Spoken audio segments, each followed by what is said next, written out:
Paalamenti ya Uganda kyafuuse ekisekererwa. Buli mubaka yeewuunya nti paalamenti bwetyo bwe yandibadde etambula. Ekyalabiddwako olunaku lw'eggulo kyabadde kitiisa era kyalese ababaka bonna nga paalamenti yaffe baginyeenyeza mitwe. Balabira ku paalamenti ez'amawanga amalala nti paalamenti esalawo kinene nnyo okukyusa kw'eggwanga kubanga we wabagibwa amateeka ne basalawo nti lino lijja kuyamba eggwanga oba lino teriyambe. Paalamenti ya Uganda kasita baleeta etteeka erigasa eggwanga Uganda. Kyewuunyisa nti ate abakubiriza paalamenti oba bayite basipiika be bakuba ebiteeso bya bannaabwe. Kasita oleeta ekiteeso ekiyizimba eggwanga gwe bakuweera ne ku paalamenti toddamu kuteesa. Bw'oleeta ekiteeso eky'obusiru ekidobonkanya eggwanga Uganda gwe bakubira engalo era n'enkya gwe bawa omuzindaalo okuteesa. Kyewuunyisa nti Honorable Zaake, Honorable Nambooze, Honorable Nyeko Deriki n'ababaka abalala bagobeddwa mu paalamenti nga babalanga kimu kubeera nga baleeta ebiteeso ebisobola okuyamba eggwanga lyonna. Biteeso ki ebiyamba eggwanga?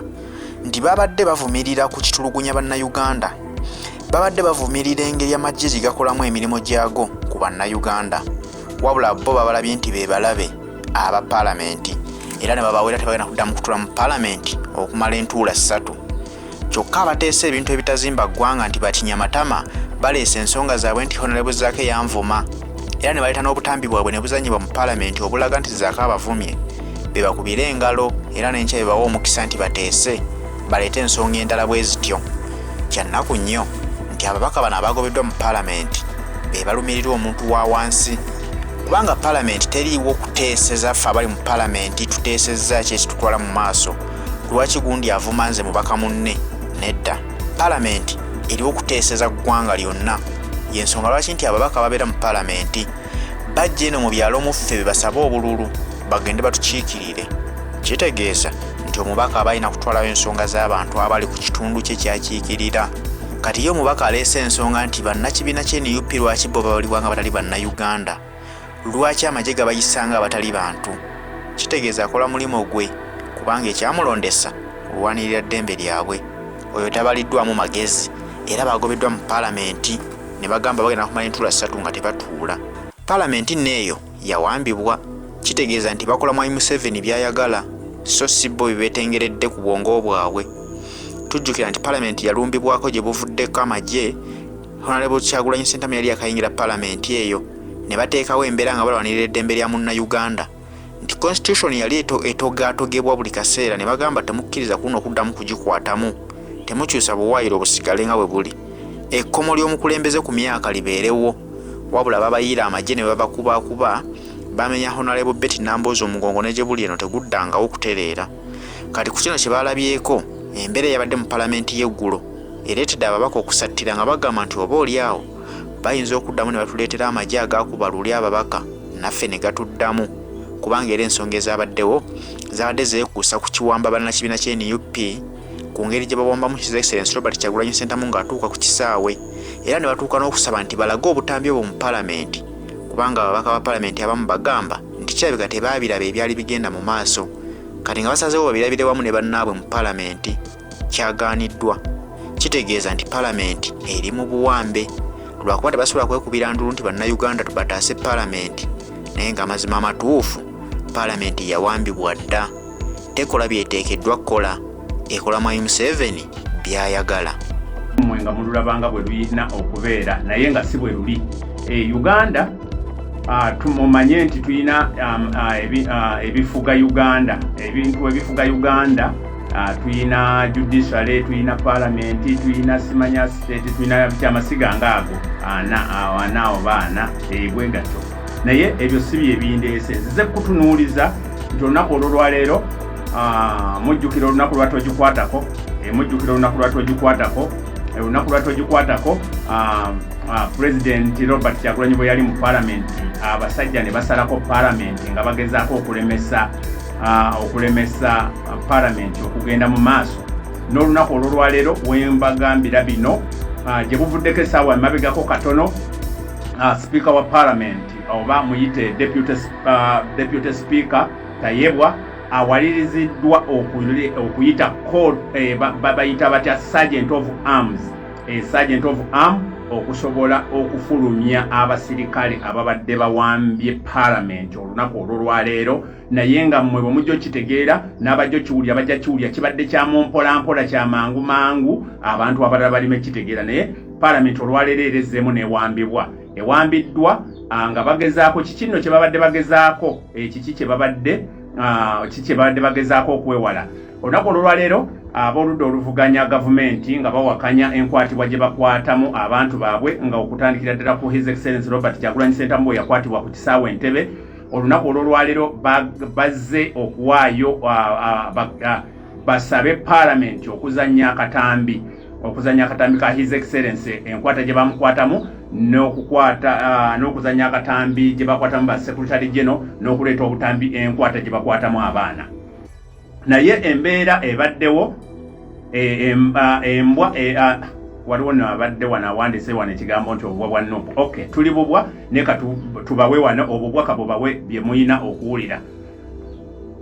Ekibaddewo olunaku olwaleero, memba wa Parliament wa Kaunti gwe bayita Isaac wa NRM avuddeyo n'agamba nedda tetugenda kukkiriza kuzannya katambi ka His Excellency Robert Kyagulanyi Ssentamu nga bamukwata ku kisaawe Entebbe, neither okukwata obutambi buno okubuzanya mu Parliament nga bakwata ababaka ba Parliament, abakungu oba n'abantu abawagizi ba National Unity Platform. Obwo kikafuwe wano tetukikkiriza, tetugenda kubuzanya. Speaker, Deputy Speaker avuddeyo n'ategeeza n'agamba nedda ssebo olaba twazanya akakinyabatama erinnya eryo kinyamatama kati tekiba muba mulaze okwekubira bwe tutazanya katambi kano. So akatambi ka Kyagulanyi kazanyibwe, akatambi ka His Excellency Robert Kyagulanyi Ssentamu n'ababaka abalala buzanyibwe nga mwemuboleese.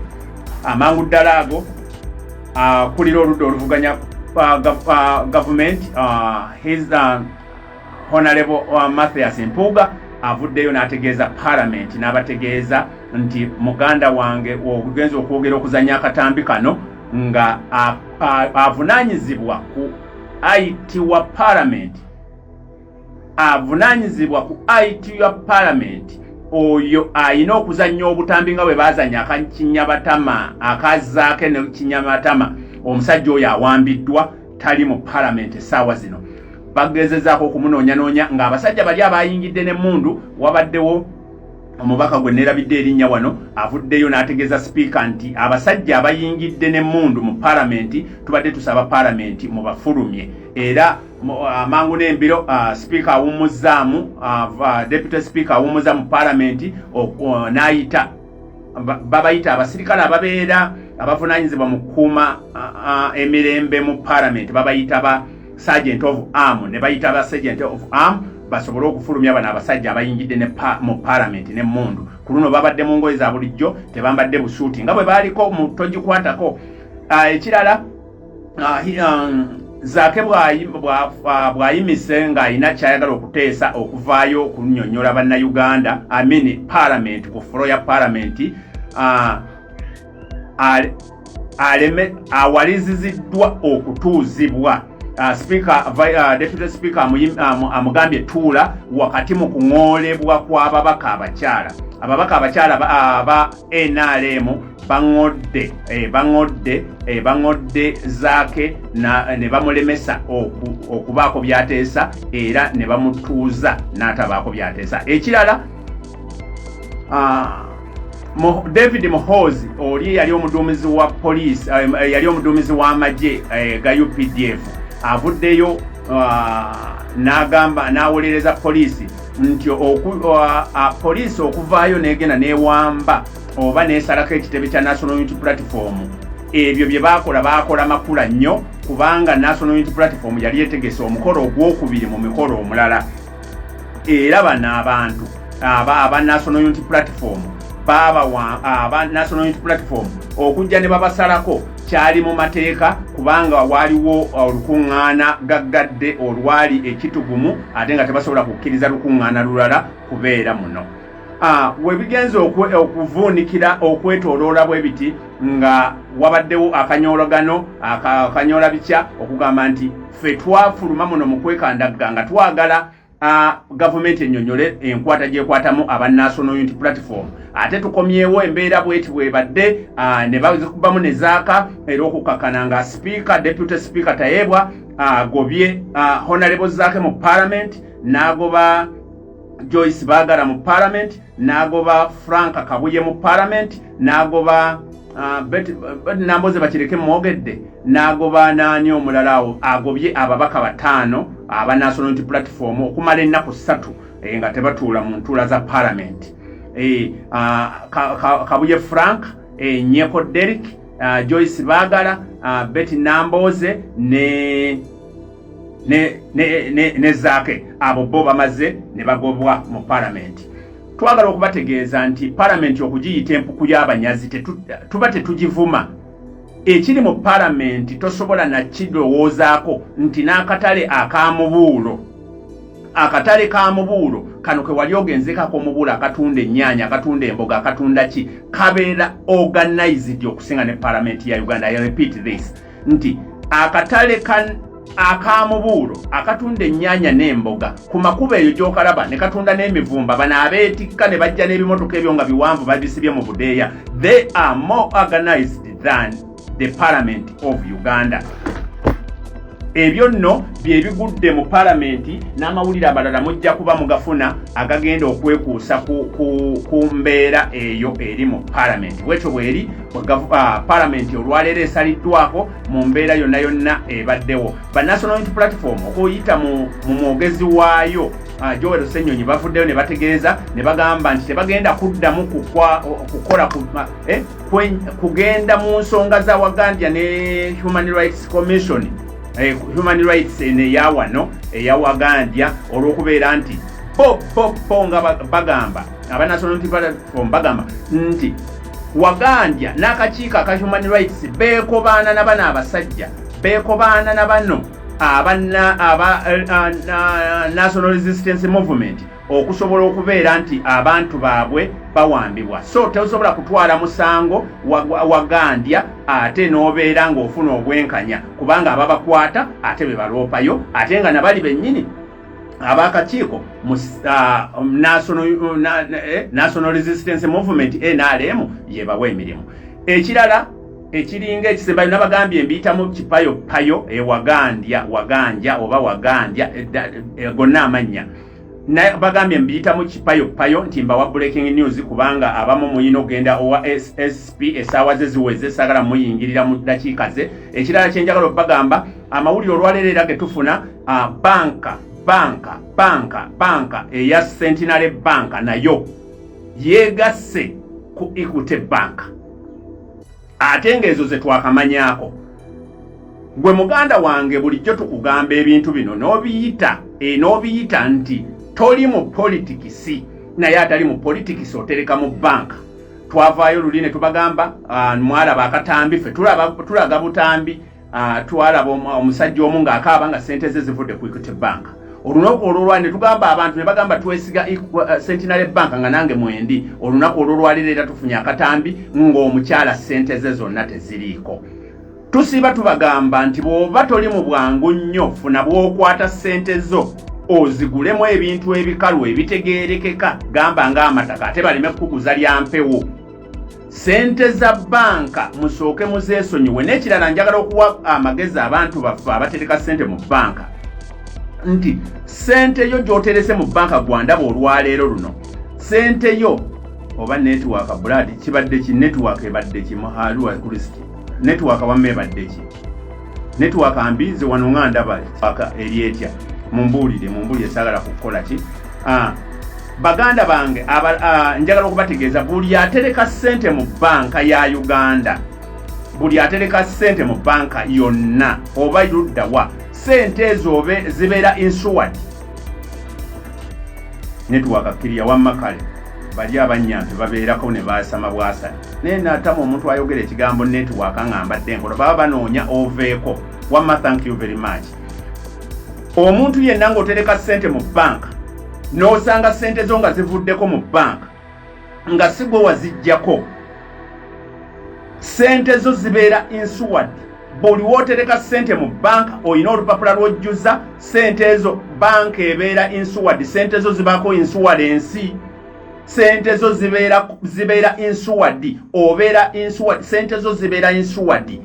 Sente zonna bwe ziva ku banka ku akawunti yo gwe muganda wange ndaba olunaku olwolwayo kimanye olwaleero.